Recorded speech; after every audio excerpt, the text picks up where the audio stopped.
Hello everyone. In this video, we're going to be talking about the normal distribution and how to approximate binomial distributions with the normal distribution.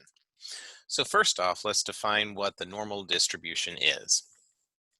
It has four key characteristics. First, it is bell-shaped, meaning that it has only one mode, that it is at the center, and it is symmetrical. The general shape looks something like this. The second part, the mean, median, and mode are all the same. So our mean will be the same as the middle point, the median, which is the same as the most often data point. The third part, the total area under the curve is 1. What this will eventually relate to is the probability of something happening. And if all of the different cases of something happening is under that bell curve, then the probability of all of the events added together has to be 1. In other words, the area underneath that curve has to be equal to 1. We'll actually use that fact to help solve some of our probability questions later. The fourth characteristic is that it is completely defined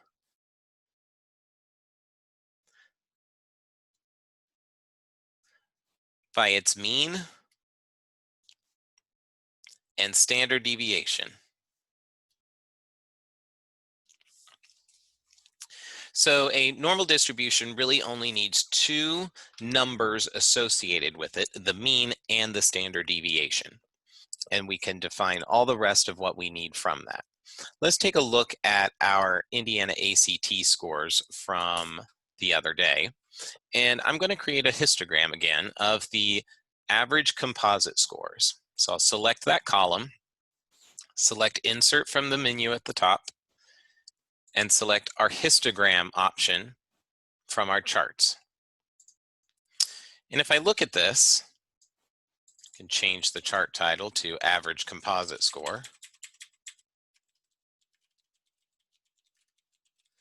The overall shape of the distribution of our values matches the general characteristics of a normal distribution. It's bell-shaped. Its mean, median, and mode are generally the same, and in this case, it's in the center. And the total area, in other words, all of the possible data that we've collected has to be accounted for, so the total area under this curve would be equal to 1. And it'll be defined strictly by its mean and its standard deviation. So let's calculate the mean and the standard deviation. So for the mean, we can use Excel, and remember, average is the code for mean in Excel. We can type average and then tab, and then select the column and press enter to calculate the average ACT score. In this case, 21.58 as before. And then we can do the standard deviation in the same way, STDEV, and in this case we want .s because it is a sample standard deviation. This is not every possible student who has ever taken the ACT score. This is strictly just the subset of Indiana students. So we're going to use the sample and select that column and then press enter. And we get 2.41-ish as our standard deviation. So the data that we have gathered from the Indiana ACT scores is normally distributed with a mean of 21.58 and a standard deviation of 2.41. From that, we'll be able to calculate some values called z-scores that can help us place students in different spots along this bell curve. It can help us calculate the amount of students below or above or between two scores, and that's what we're going to go ahead and do. So let's go back.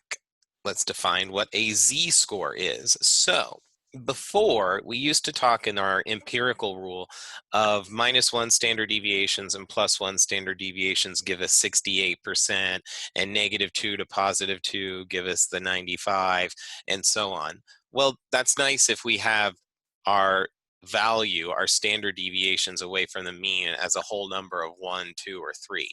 That's not the case for most of the situations. So we calculate what is called a z-score. And a z-score will tell us how many standard deviations a particular piece of data lies away from the mean in a normal distribution, aka how far away is it from the center, up or down. So our z-score equation will be equal to our data value minus the mean over the standard deviation. That would be the z-score for the population, because we're using the Greek symbols.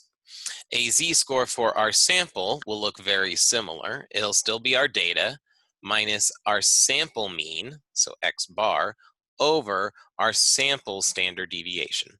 They're essentially the same for all intents and purposes, except for when we calculate the standard deviations, and understanding that the population z-score is if we had all of the data, and a sample z-score is if we have a subset of that population. Either way, they're calculated in the same way. Now, what that will tell us, depending on the data and our mean and our standard deviation, our z-score will give us some value along here at the bottom. That will correspond to all the different possible standard deviations from the mean. This is a z-score table. I've posted one in Blackboard for you inside the Unit 2 folder. And when we get our z-scores, we always round them to 2 decimal places. After 2 decimal places, the approximation and the numbers are far past what we really need. So 2 decimal places for our z-score. This is how we're going to use sort of the chart example, which really was used most when we didn't have calculators, especially things like Excel and StatLab, computers, period. So we're going to do it both ways just so that you can understand the process. So in our z-score table, what this will do will tell us the total area from all the way from the left all the way up to our particular z-score. In other words, it'll give us either the percent of data or the probability for that value to occur. It'll give us the amount of area under that curve up until that particular z-score. So say we had a z-score of negative 2.25.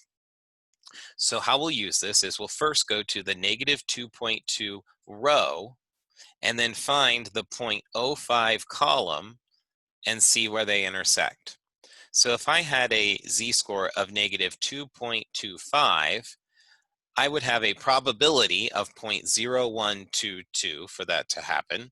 Or I could say that there is a 1.22% of the data to the left of that z-score of negative 2.25.